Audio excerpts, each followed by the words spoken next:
Hey everybody, when I first started the idea that I was going to do 1-minute walking tours, the first place I wanted to come was actually right here to the beautiful Trinity Church here on Lower Broadway. You can see the gigantic buildings around us, and maybe if you've got good hearing you can hear them working on the road because, you know, God forbid when I do these things it'd be quiet. But you can also see the churchyard here. And this is the Soldiers Monument here in Trinity Churchyard to the soldiers and sailors of the War for Independence, which was put here in 1850, pardon me. But for a very long time, and partially due to COVID, the church was closed. This right here. See, it's nestled in among these really big buildings. And so I wasn't able to come and certainly wasn't able to show everybody very old burial grounds here. Let's see if I can scoop in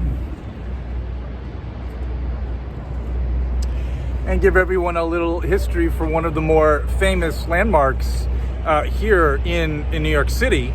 And Trinity Church, you can't really see it here, but the door opens and it looks down, if you will, on Wall Street. So it faces perpendicular to obviously one of the most important business centers here in the United States, let alone, the world. Now, this is the original plot of land, which the community, the religious community, I have notes for this one because there's a lot of dates. In 1696, a Church of England community, that's the Anglicans, petitioned the then governor, that's Benjamin Fletcher, for a permanent site to have religious services. Now, they were holding religious services unofficially, if that's a thing, here in New York, which was just then only a mercantile colony. There weren't really anything resembling services other than, well, obviously not religious services, but services for the citizens and people who lived here. And the religious communities wanted to have permanent buildings and places to hold worship. And then eventually, this is New York, of course, after you have religion, commerce, religion, then of course the theater would come next. And in 1697, Governor Benjamin Fletcher granted them the permission to build or gave them a charter to build what would be the first Trinity Church. And in 1705, Queen Anne, now that's Queen Anne's Lace, Queen Anne, and Queen Anne's War, Queen Anne. And if you've seen the wonderful film, The Favorite, that's the Queen. Olivia Colman won her Academy Award, and I believe her BAFTA awards for playing, granted the community here in New York permission or property, 215 acres on a huge tract of land, which would run from here all the way in Lower Manhattan, all the way up to Harlem. So the Anglican Church here in New York City would own a vast area of Manhattan Island for a long time. Permission to build their church.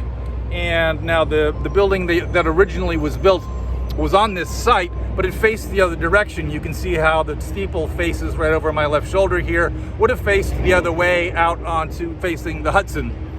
And that building, like so many famous historic buildings, was of course destroyed by fire in 1776, destroyed by the godless British Navy during the War for Independence.